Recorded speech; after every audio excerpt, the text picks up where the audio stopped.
IPL 2026లో royal Challengers Bengaluru ప్రదర్శనను ఉద్దేశించి ఆ జట్టు మాజీ ప్లేయర్ సౌత్ ఆఫ్రికా దిగ్గజ క్రికెటర్ ఏబీ డివిలియర్స్ కీలక వ్యాఖ్యలు చేశారు.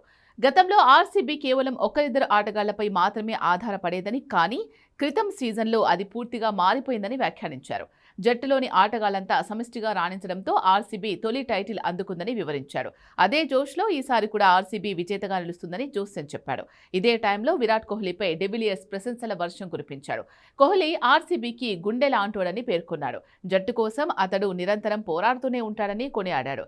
కుర్రాళ్లలో ఆత్మవిశ్వాసం, నమ్మకం నింపడంలో ముందుంటాడని, ప్రతి సీజన్లోనూ అతనిలో ఇదే జోష్ ఉంటుందని చెప్పాడు. ఈ ఎడిషన్లో కూడా విరాట్ కోహ్లీ నుంచి బెస్ట్ ఆట తీరు బయటకు రానుందని ఏబీడీ అంచనా వేశారు. Virat Kohli RCB dressing room లో పదే పదే ఒక మాట చెప్పేవాడని డివిలియర్స్ గుర్తు చేసుకున్నాడు. మనం ఒక కప్పు గెలిస్తే 2, 3, 4 ఇలా చాలా కప్పులు గెలుస్తూనే ఉంటామని విరాట్ తరచూ చెప్పిన విషయం ఈసారి నిజం కాబోతోంది అన్నాడు.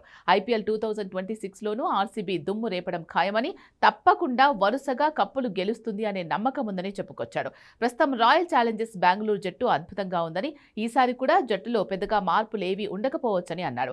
ఎవరి ఆట తీరు ఏంటి, వారి రోల్ ఏంటి అనే విషయంలో అందరికీ క్లారిటీ ఉంది అన్నాడు. కాగా ఐపీఎల్ 2025లో ఆర్సీబీ విజేతగా నిలిచింది. 18 ఏళ్ల సుదీర్ఘ నిరీక్షణకు తెరదించుతూ టైటిల్ సాధించింది. Virat Kohli, Phil Salt, Rajat Patidar, Jitesh Sharma, Romario ఫిషర్డ్, టిమ్ డేవిడ్, బౌలింగ్లో జోష్ హేజిల్వుడ్, భువనేశ్వర్ కుమార్, యష్ దయాల్, శ్రేయాస్ శర్మ, కృణాల్ పాండ్యా సత్తా చాటడంతో ఛాంపియన్గా నిలిచింది. అందుకే వేలంలో తమ కోర్ టీంను ఆర్సీబీ పెద్దగా మార్చలేదు.